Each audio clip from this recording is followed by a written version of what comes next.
প্রিয় বাংলা ভাষাভাষী বাংলা ভাষাভাষী আমার বন্ধুরা, উজির প্রেসের পক্ষ থেকে আমাদের স্বাগত।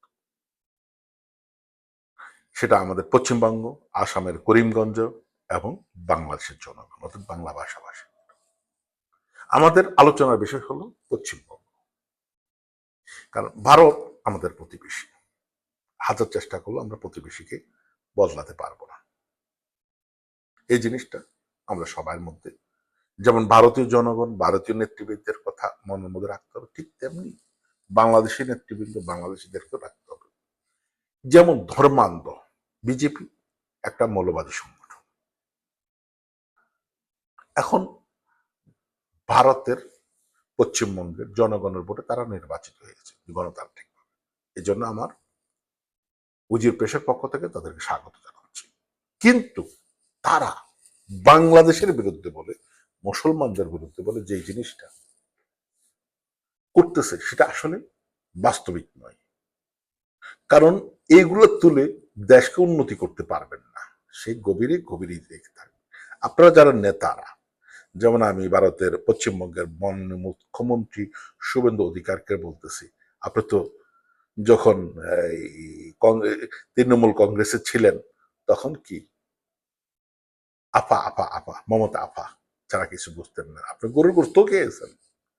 এখন বিজেপিতে গিয়ে হিন্দু, এটা কি আসলে হিন্দু ধর্ম? না, হিন্দু ধর্ম এটা নয়। হিন্দু অরিজিনাল হিন্দু ধর্মটা সাম্যের ধর্ম। আপনারা যেমন ছিলেন বাংলাদেশে জামাতি মৌলবাদী, আপনারা তো একই জিনিস নিয়ে মুসলমানদের কোরবানি করতে দিচ্ছেন না বিভিন্নভাবে। কেন? আজকে যা বলতেছি, যেসব মুসলমান অনেক লাফালাফি করছে, একটা কথা মনে রাখবেন, মুসলমান আপনার যেহেতু নাম চেঞ্জ করতে পারবেন না, আপনার উপরও আসবে।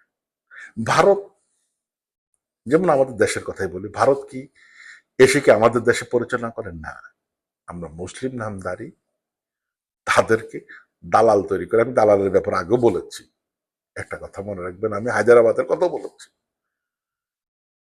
আপনারা তৈরি করেন। তো এক্ষেত্রে আমরা কি ভারতকে আমরা দোষারোপ দিতে পারবো না, কারণ এই জন্য আমরা মুসলমান মুনাফেকেরাই দায়ী। তাই একটা কথা বলবো মাননীয় মুখ্যমন্ত্রীকে, শুভেন্দু অধিকারী সাহেবকে, যে এই জিগির না তোলে বাস্তবতায় আসুন।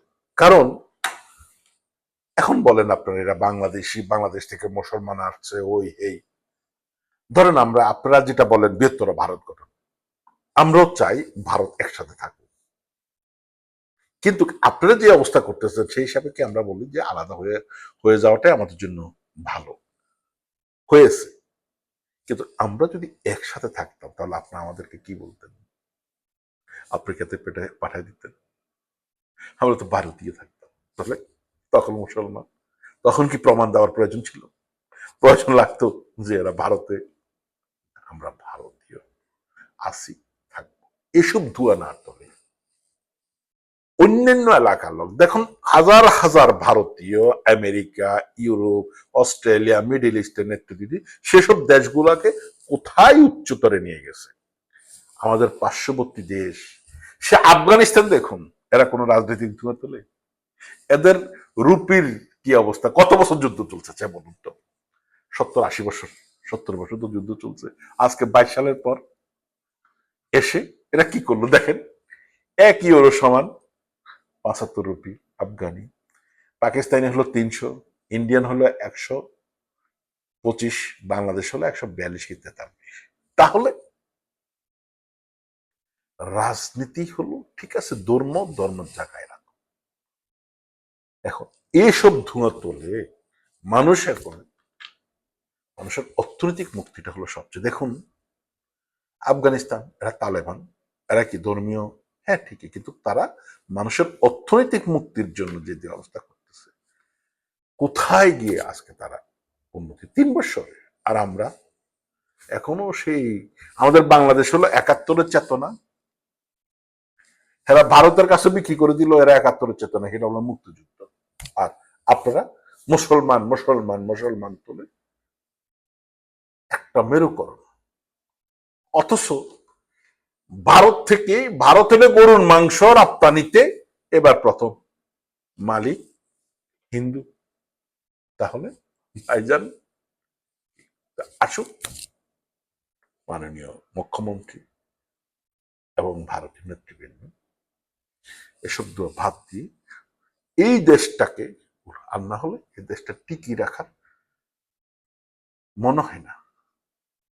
আসুন আমরা বৃহত্তর ভারত যদি চান, আগে অর্থনৈতিক মুক্তিটা হলো সবচেয়ে জরুরি। এসব ধোয়া না তোলে আমরা অর্থনৈতিক প্রকল্প নির্ধারণ করি বাংলাদেশের সাথে মিলে, যেহেতু আপনারা পার্শ্ববর্তী দেশ মিলে, বাংলাদেশেরও স্বার্থ যেহেতু নষ্ট না হয়, আপনাদের ভারতের সার্বভৌমত্বের উপরে যাতে আঘাত না আসে, বাংলাদেশের সার্বভৌমত্বের উপরে যাতে আঘাত না আসে, স্বাধীন দেশ হিসাবে, বন্ধু হিসাবে আমরা কাজ করি। অবশ্যই এই দেশ সামনের দিকে যাবে। আমরা ভারতের আফ্রিকার কোনো দেশ নয়, ভারত একটা স্বাধীন দেশ। আগে আমরা ইন্ডিয়া ছিলাম, সুতরাং প্রমাণ দেওয়ার প্রয়োজন নেই আমরা ভারতীয় নাগরিক, আমরা ভারতীয়, অবশ্যই আমরা ভারতীয়। এখন আমরা স্বাধীন বাংলাদেশ। সবার শুভকামনা রেখে আল্লাহ হাফেজ।